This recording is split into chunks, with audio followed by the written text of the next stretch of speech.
kita paksa adalah diberi bahan bakar supaya market mekanisme berjalan, sehingga mereka terpaksa menyalurkan, bukan terpaksa.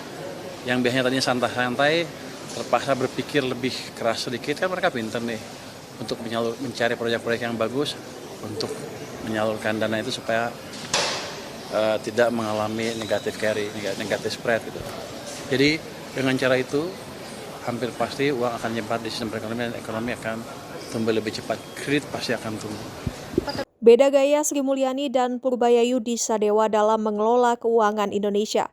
Diketahui Purbaya Yudi Sadewa baru saja dilantik menjadi Menteri Keuangan RI yang baru menggantikan Sri Mulyani yang telah menduduki jabatan tersebut sejak 10 tahun terakhir. Di awal jabatannya, Purbaya pun membuat gebrakan dengan akan mencairkan kas negara senilai 200 triliun rupiah kepada bank-bank BUMN untuk menggenjot daya beli masyarakat. Sementara selama 10 tahun, Sri Mulyani dianggap berhati-hati mengelola keuangan negara.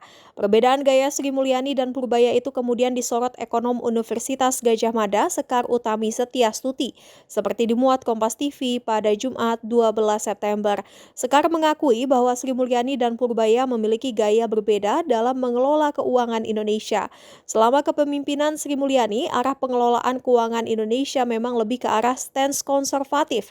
Menurut Sekar, gaya Sri Mulyani ini tidak sepenuhnya buruk. Hal ini lantaran Sri Mulyani lebih berhati-hati mengelola keuangan negara agar tidak terjadi defisit dan inflasi yang berlebih. Menurutnya, Sri Mulyani mengambil sikap hati-hati dalam pengelolaan ialah karena kondisi global yang saat ini tidak menentu.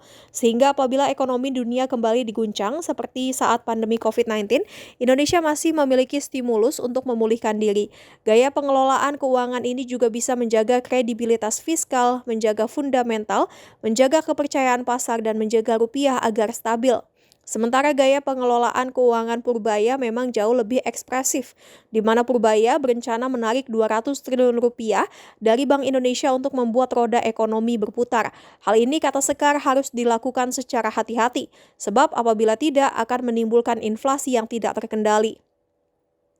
Maka kata Sekar, uang tersebut harus disalurkan ke sektor-sektor yang produktif seperti infrastruktur, energi baru terbarukan, manufaktur, atau ekonomi digital.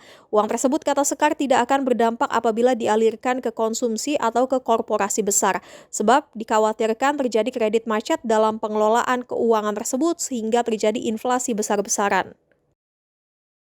Jangan lupa subscribe ya!